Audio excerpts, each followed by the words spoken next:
Good morning, everybody. Hopefully I'm in the right spot. I'm just going to check and see. It is Monday, September 30th. And let me see. Oh, good. It went in the right. I was just making sure I'm in the right place because sometimes I accidentally go live, not in my group. And that's okay, but I was just trying to make sure I was in the right place. So let me know if you can hear me. Give me a thumbs up if my sound is working today. Because as we all know, my sound sometimes has a mind of its own. And I'm using my phone today, so it should be fine. Oh, good. Okay. So my computer sound completely broke, and I had to send my laptop in. And I cried. I literally cried. I was so sad that I was giving up my laptop to go to the HP repair facility. Yeah, I literally cried last week, packing up my computer, and my son was like, "Mom, are you okay? What's happening?" I was like, "Honey, I just don't know how I'm going to live without my laptop." But anyway, so I'm on my phone today. I don't know why I told you that, but whatever. Today is going to be about imposter syndrome, and this is something that's been coming up a lot lately. And if you have big goals and dreams and a big mission, chances are you suffer from some imposter syndrome. So that is the topic for today. I know it's still technically September, and so let's consider imposter syndrome a form of mental clutter. So it still fits the clutter category, okay? So what is imposter syndrome? First of all, 70% of you watching right now, maybe more, suffer from imposter syndrome. They did a study, 70% of Americans have imposter syndrome. So here's what it means. Good morning, Terry. It means you feel like at any moment somebody's going to see through your facade. They're going to see through your mask, and they're going to see the real you and go, "Hey, you are a fake phony and you can't be doing what you're doing. You are completely unqualified for this, for what you're trying to do." So that's imposter syndrome. And it's a scary thing, and I know a lot of people have it. Obviously, 7 out of 10 people have it. You can have it like long term. It can be just like when you get a new job or you get a new client or a new responsibility. So there's different levels of severity with imposter syndrome. So you might be like a level 2 or you might be a level 10. But the treatments are all the same, pretty much. So I'm going to give you the next. We're going to talk about causes of this. I'm going to do my podcast episode today also on this. So I won't be able to do the whole thing today in here. So later when I post my podcast episode, you can go listen, and it will have much more detail. So the causes of imposter syndrome are many, and not everybody has the same causes. But a very common one is that you had some kind of trauma growing up. And it could be any trauma that made you feel out of control. And, that's a big thing with trauma, is that you can't control the situation. And so it becomes traumatic on top of already being trauma. So it's like double whammy, because suddenly you feel out of control and powerless. So that is one of the main causes of imposter syndrome. And then feeling like you couldn't ever make your parents happy. Like, if you brought home a B plus and you were so proud and excited, and they were like, "But why didn't you get an A? What happened?" Or you bring home an A and they say, "Why didn't you get an A plus? What happened?"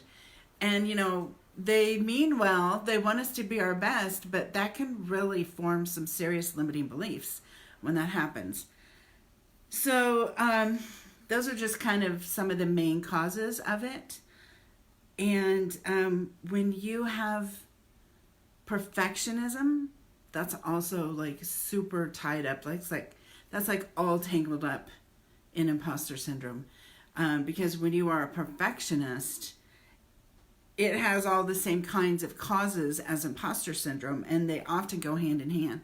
So if you can't get something perfect, you're going to feel like an imposter. You're going to feel like you don't deserve where you're at. You don't deserve what you have. You don't deserve anything because you're not doing it perfectly. If you did it perfectly, if you could just do it perfectly, maybe you'd deserve what you had just for a little while. Okay, so you can see how they go hand in hand. And they're both really damaging and really hard to live with. And so it's good to resolve both if you can, since they go together so well. So here's some symptoms. So if you raise your hand if you already know you have imposter syndrome, raise your hand or a thumbs up. And I know this is on like a 30-second delay with your reactions to my words. So you're probably already all doing thumbs up and I just can't see it. So, oh, there we go. Okay. So, oh, lots of thumbs. Oh, okay. So yes, good. If you wonder if you have imposter syndrome, here are some of the symptoms. Hiding. So those people that might see through you and yell, hey, they're a big fake, phony fraud, hiding in your life so they don't see you. So like not standing out, not stepping up to things, not getting involved because you don't want people to notice you in case they discover that you're a big fake phony. Another thing, this is super common, and I see this all the time, brushing off compliments. If you cannot take a compliment for your accomplishments, you might have imposter syndrome. Actually, you pretty much do. So that's kind of a given. If you can't take a compliment for your accomplishments, then you've got imposter syndrome. When you get a compliment for something, you either say, oh, I just got lucky, or, oh, it's because this person helped me so much. So you always deflect credit to another person, or you just say, it was a fluke. I couldn't repeat it if I wanted to, okay? Tiffany, you've gone through that. Yep, it's super common. So common. Another symptom of having imposter syndrome is comparing yourself to others.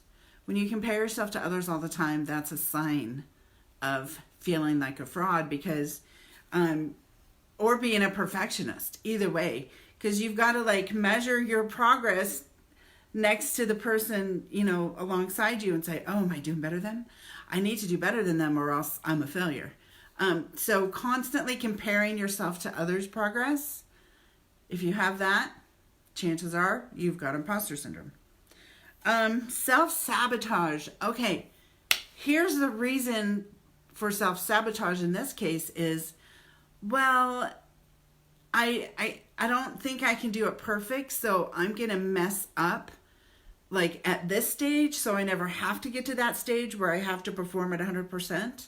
So like I'm going to be late, or I'm going to get sick, or I'm going to attract some kind of disaster into my life so that I don't have to go up to that level. So we self-sabotage because then we can say, oh, well, I failed because I didn't really try. So we're giving ourselves an out. So self-sabotage, huge symptom of imposter syndrome. Not sharing your opinions with others. Keeping quiet when you know you need to speak up. Because you don't want to draw attention to yourself. You don't want anyone to question you, especially with opinions. When you have imposter syndrome, you don't dare share an opinion because somebody might shoot holes in it and then you'll be exposed as a fraud, right? So how often do you share your opinions, or do you always hide them? Let's see, what else? Oh, when you have a good idea and somebody else like starts to get involved and like thinks, oh my gosh, that's a great idea, let me help you with this part or whatever, you end up just kind of shifting it all onto them, letting them have all the credit for your ideas. Because if you took the idea and ran with it, somebody might discover that you're a big fake phony fraud. Okay, so those are some of the signs and symptoms that you have imposter syndrome. All right, who knows that they have it now? Raise your hand or thumbs up. Raise your thumb. That's what I should say. Raise your thumb if you now know you have some level of imposter syndrome. And I know you're probably all already doing it, but I can't see it.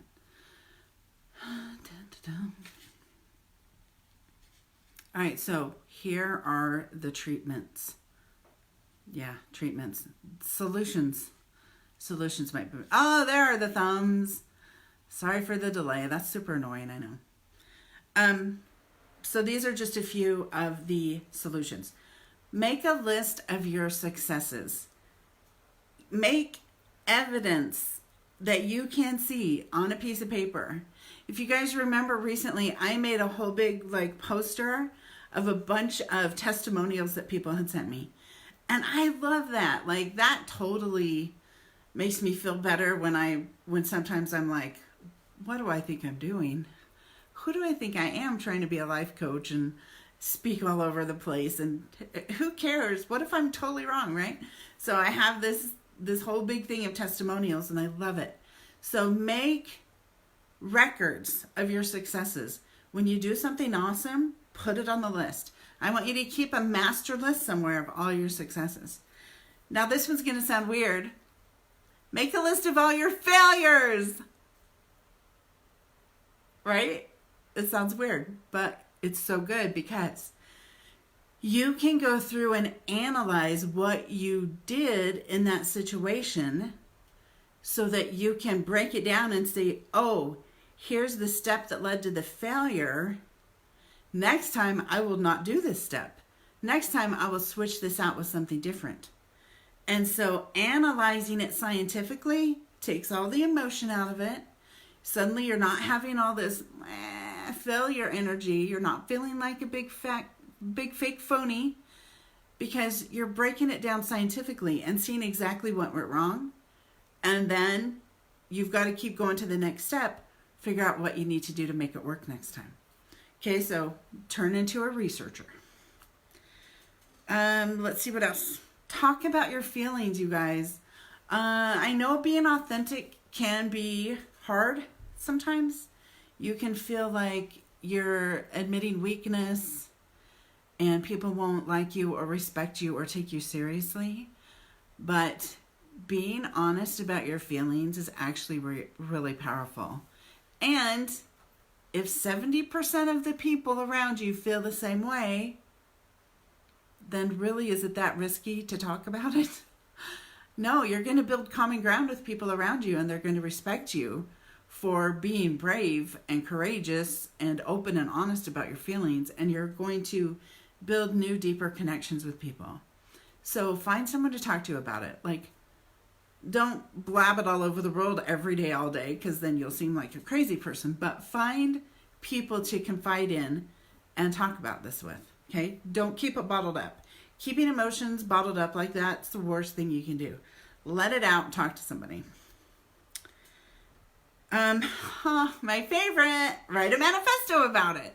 You could have so I don't want to say imposter syndrome manifesto because we don't want to focus on the negative words. So you could have a accomplishment manifesto or a credibility manifesto or an I'm awesome manifesto, and just give yourself a script that you can go to whenever you need that says something like, I own my accomplishments. I work hard to get where I am. No, don't say work hard. I don't like that. That's got a negative connotation. Say, I have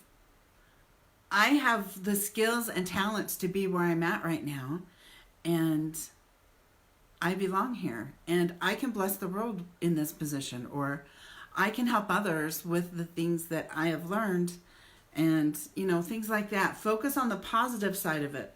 Focus on your accomplishments and how awesome you are, so that when you get in that moment of, oh my gosh, I can't do this, somebody is going to come in here and see that I'm a complete idiot, and they're going to tell everybody I'm going to get fired, I'm going to get shamed, I'm going to get ridiculed, whatever it is.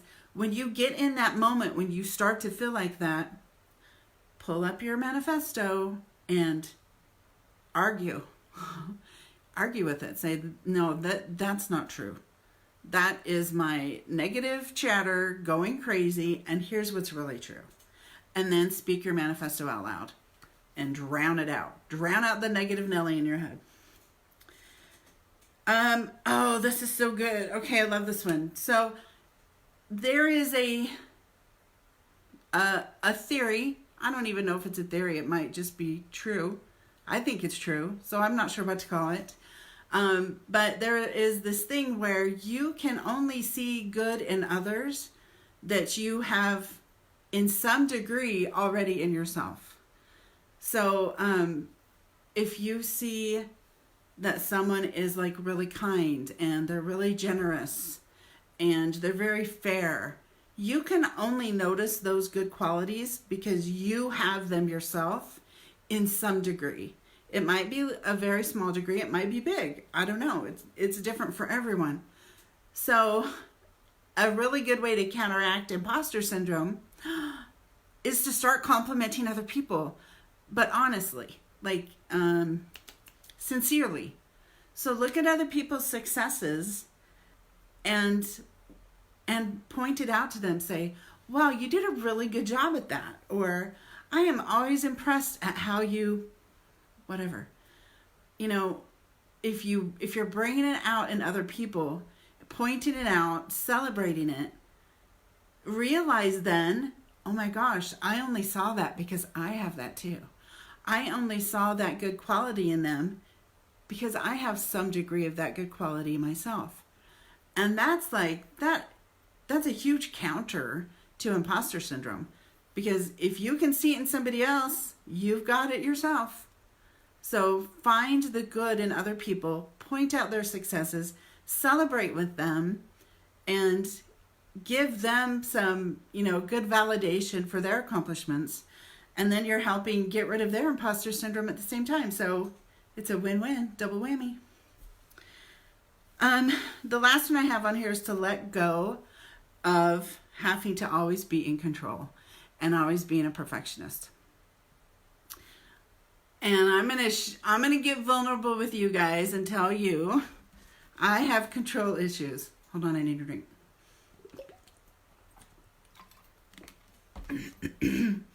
I had a lot of trauma growing up, and one of the ways I coped with it was becoming a control freak.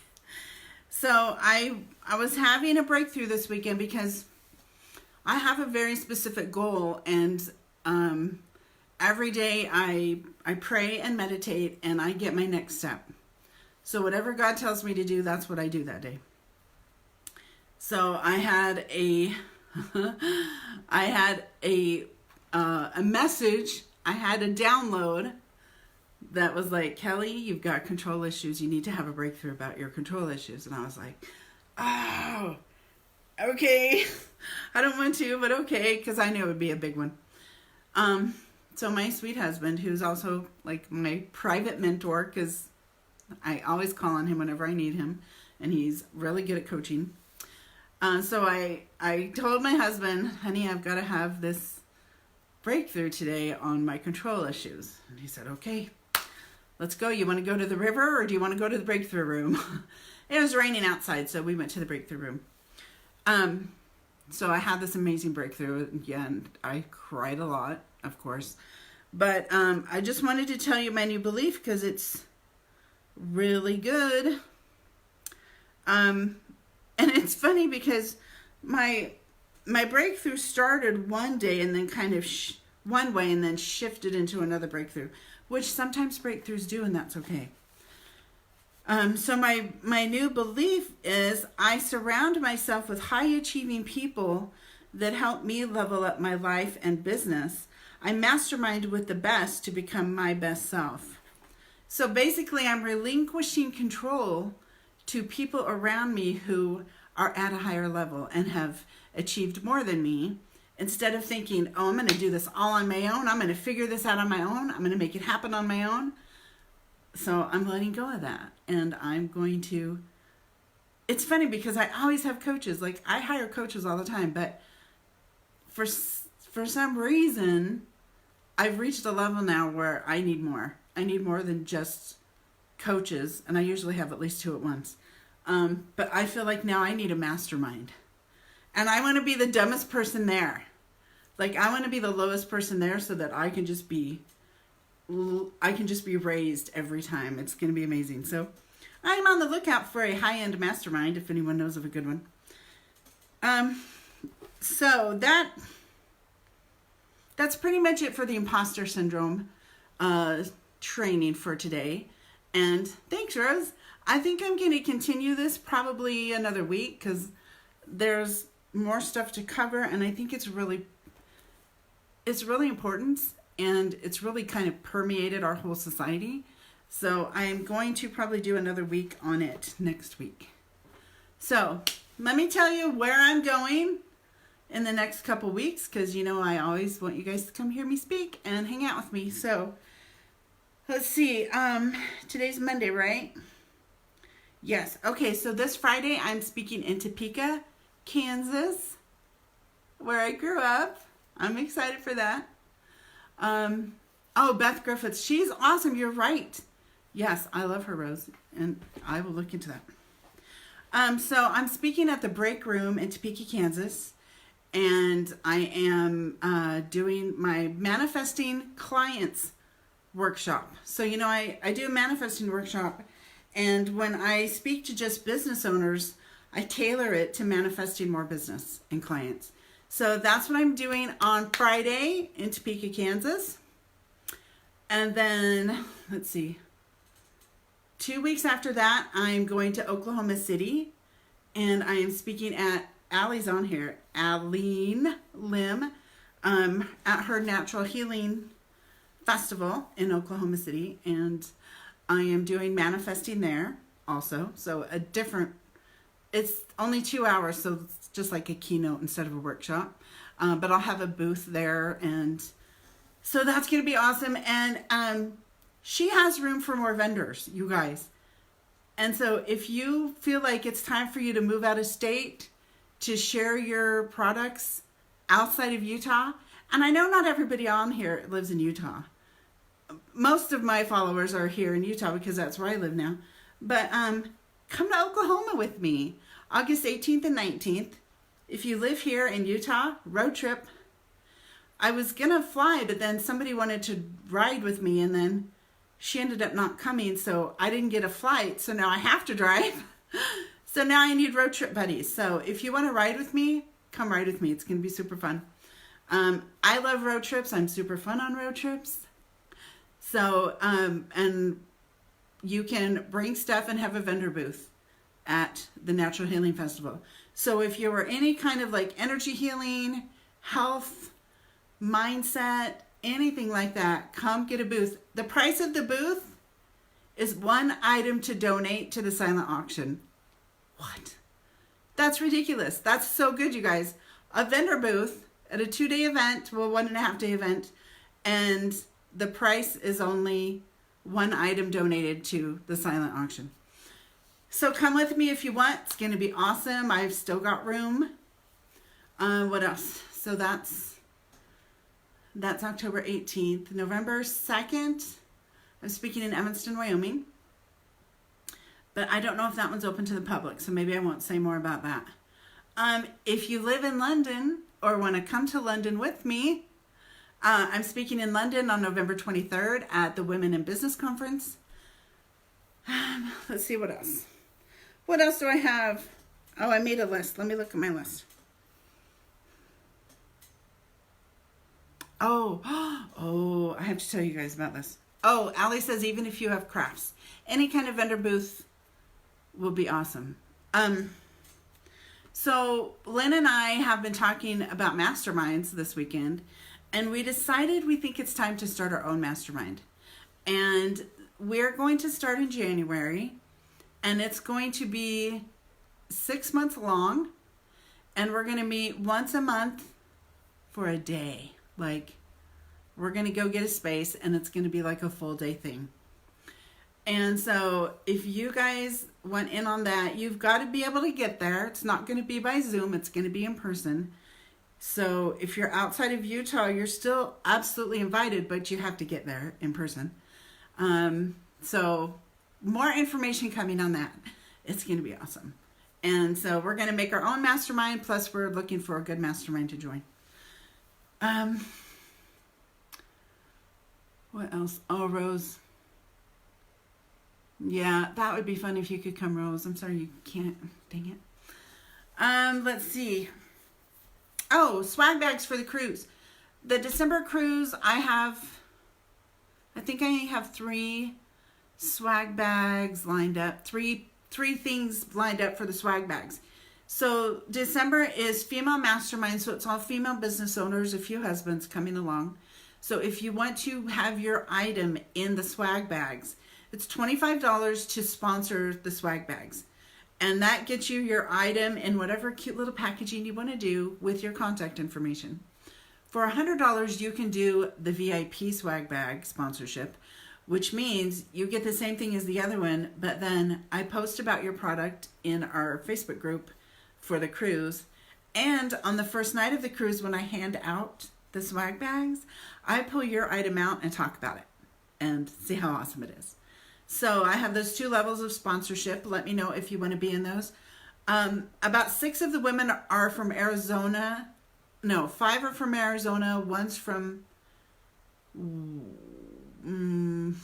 I don't know, Wisconsin maybe? Somewhere over there. And everybody else is from Utah. So if that makes your decision easier. March cruise, you guys, is still open. I still have some cabins open. We are going to be sailing on Oasis of the Seas, the 4th largest cruise ship in the world. It's got a zip line on it. It's so big it has a zip line. And the reservation deadline is coming rapidly, you guys. So if you want to be on this, you need to get cracking. It's called Personal Development University at Sea.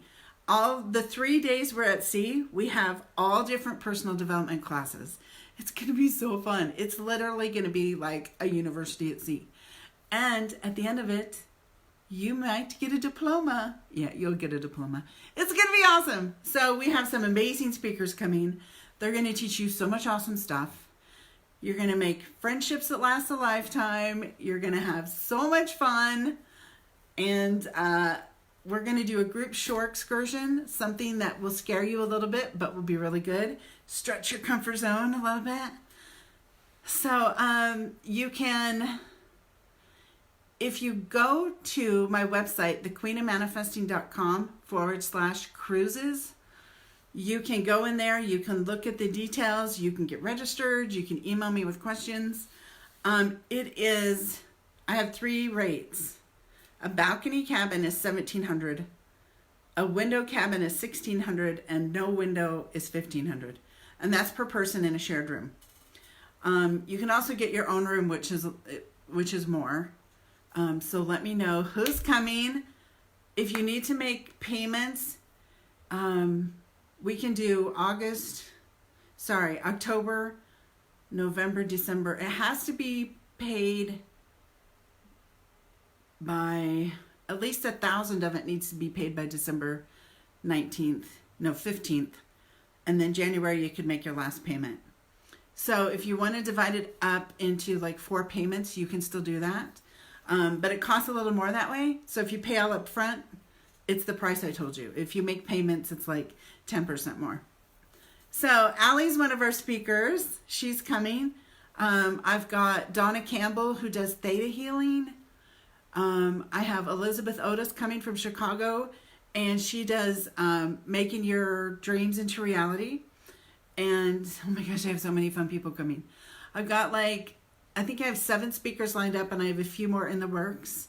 So you're going to learn so much fun stuff. It's awesome. And plus, cruising is like literally my favorite thing to do ever. I want to retire on a cruise ship when I'm old because they're so fun and the food's so good. And oh my gosh, it's amazing. So come on this cruise, you guys. If you are doubting anything about it, call me, text me. I'll talk to you about it. We'll make payment arrangements. I'll answer all your questions, resolve your concerns. And if you have seasickness, there's lots of options for that these days. So you don't have to suffer from seasickness anymore.